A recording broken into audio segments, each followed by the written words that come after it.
Apakah Anda ingin melakukan diet? Iya. Apakah diet Anda tidak berhasil-hasil? Atau jangan-jangan Anda melakukan diet tapi tidak kuat terhadap godaannya? Iya, kan sekarang sudah banyak halangan dan rintangan di depan mata.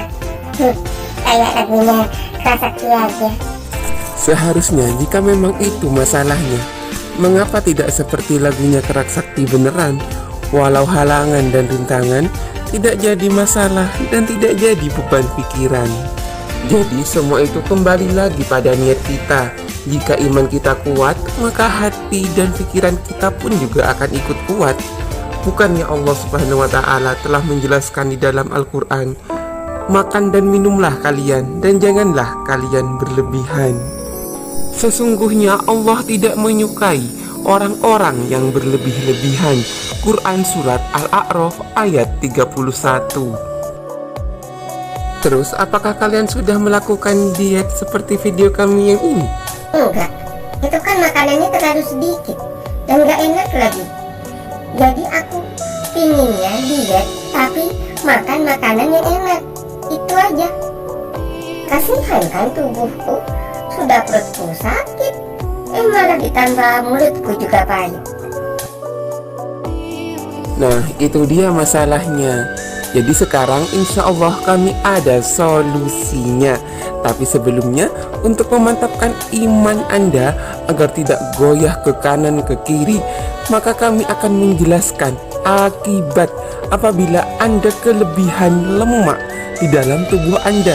Yang pertama adalah diabetes mellitus atau yang sering disebut juga dengan penyakit kencing manis.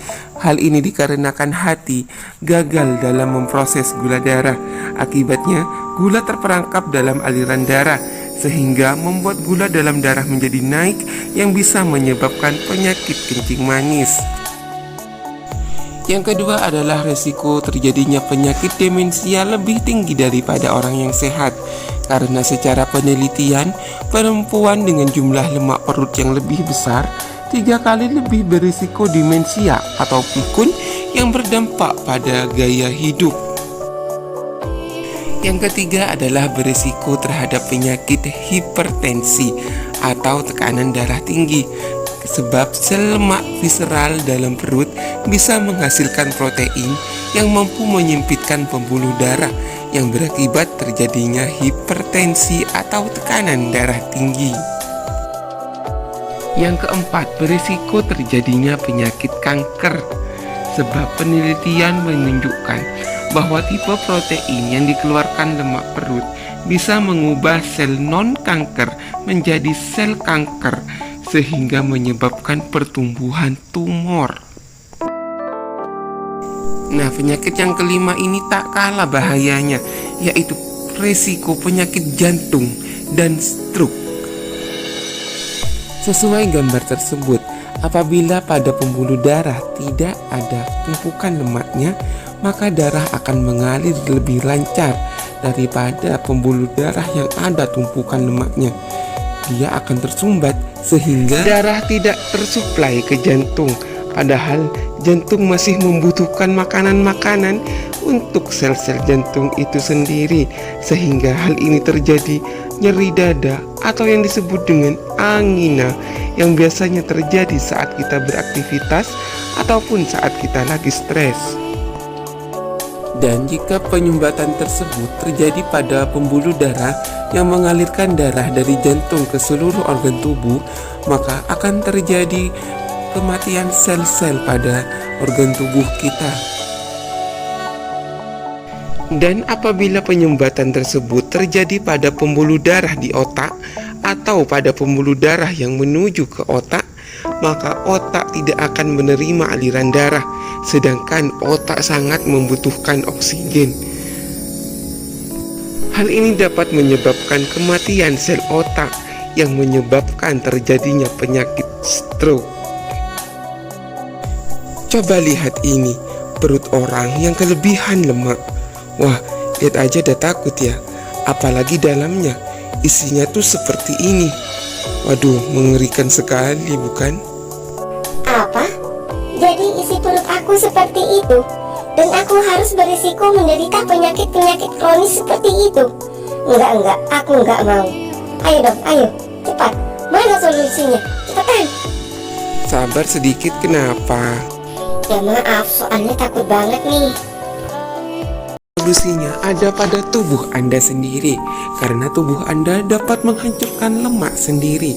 Ya, anggap saja seperti mesin penghancur lemak seperti itu ya. Subhanallah, ternyata ciptaan Allah sangat luar biasa. Jadi tubuh kita dapat bagaikan mesin penghancur lemak tanpa bantuan dari listrik. Lalu bagaimana caranya? Caranya ya seperti yang kita jelaskan pada video ini. Nah, yang pertama itu adalah berpuasa. Ya, Anda bisa melakukan seperti puasa sunnah Senin Kamis atau dengan puasa sunnah yang lain. Kok bisa ya? Aku kan kemarin puasa Ramadan tuh 30 hari malah. Itu bukannya berat badanku tambah turun, malah tambah naik. Kalau seperti itu ceritanya, berarti ada yang salah dalam pola makan Anda saat Anda berpuasa. Bukannya sunnah puasa memperbanyak sahur dan mengurangi saat berbuka. Kalau memperbanyak sahur sih iya, tapi kalau memperbanyak berbuka jauh lebih iya. Kan sayang makanan di depan mata dan dimakan. Mubazir kan namanya. Berarti Anda lebih kasihan pada makanan dong daripada diri Anda sendiri. Bila Anda orang yang bijak, maka Anda akan lebih kasihan pada diri Anda sendiri, bukannya pada makanan. Kalau seperti itu, Anda bagaikan sudah jatuh, tapi masih ditimpa tangga. Ya, Anda sudah beli makanan banyak-banyak, malah yang datang penyakit. Ya, rugi dua kali kan kalau seperti itu. Jadi jangan lagi ada kata waktunya balas dendam saat berbuka puasa, karena nanti yang rugi Anda sendiri. Terus makan apa saat berbuka? Jadi selama kita berpuasa kan 13 jam tuh kita tidak makan, tidak minum. Jadi saat kita berpuasa, mereka yaitu organ-organ pencernaan kita itu sedang istirahat. Jadi selama mereka bekerja keras setiap hari, maka pada saat itu kita istirahatkan. Dan apabila kita berbuka dengan makanan yang banyak, apalagi susah dicernanya, maka organ pencernaan kita akan kaget dan harus melakukan kerja paksa untuk menghancurkan makanan-makanan yang kita makan pada saat itu. Ingat, sekarang sudah bukan zaman penjajahan lagi. Jangan menjajah diri kalian sendiri. Bukankah Rasulullah SAW telah mengajarkan kita untuk berbuka dengan yang manis? Seperti contohnya adalah kurma atau segelas air dicampur madu. Nah, karena makanan tersebut itu manis dan mudah dicerna oleh tubuh, sehingga tubuh lebih mudah mencernanya dengan baik. Dan tubuh dapat memetabolisme dengan baik sehingga dapat dijadikan sebagai energi Anda pada malam hari. Jadi sudah tidak ada kata kerja paksa lagi ya pada organ pencernaan kita, karena kita sudah menyayanginya dengan baik. Dan apabila Anda tidak memiliki kurma ataupun segelas air dicampur madu, Anda bisa menggantikannya dengan secangkir kopi ataupun teh hijau. Namun alangkah lebih baiknya apabila Anda minum secangkir kopi tanpa gula dengan kurma. Pahit dong. Jadi setelah kita minum kopi tersebut, lalu kita ambil manisnya dari kurma. Jadi seperti itu. Dan mengapa teh hijau bukan teh-teh biasa? Karena teh hijau mengandung 0 kalori. Jadi dia tidak mempunyai kalori sama sekali. Dan untuk mengurangi rasa lapar yang ada pada diri Anda dapat gunakan melakukan aktivitas pada malam hari, seperti mengerjakan kewajiban Anda pada saat malam hari, yaitu melakukan sholat fardu, mengaji. Terus kapan makannya? Nanti aku lemes. Lama banget yang mau makan. Justru apabila Anda tidak makan 3-4 jam setelah berbuka puasa, maka selama itu tubuh akan mengambil cadangan-cadangan makanan, ya lemak yang ada dalam tubuh itu, untuk diolah menjadi energi. Ya anggap saja seperti singa yang sedang lapar. dia akan makan atau menerkam apapun makanan yang ada di depannya. Sama halnya dengan tubuh. Wah, berarti tubuh kita lebih sayang pada diri kita daripada diri kita sendiri. Nah, yang nomor 2 adalah mengurangi kenyang dan memperbanyak lapar. Waduh, berat lagi nih. Memang pada awalnya sih berat.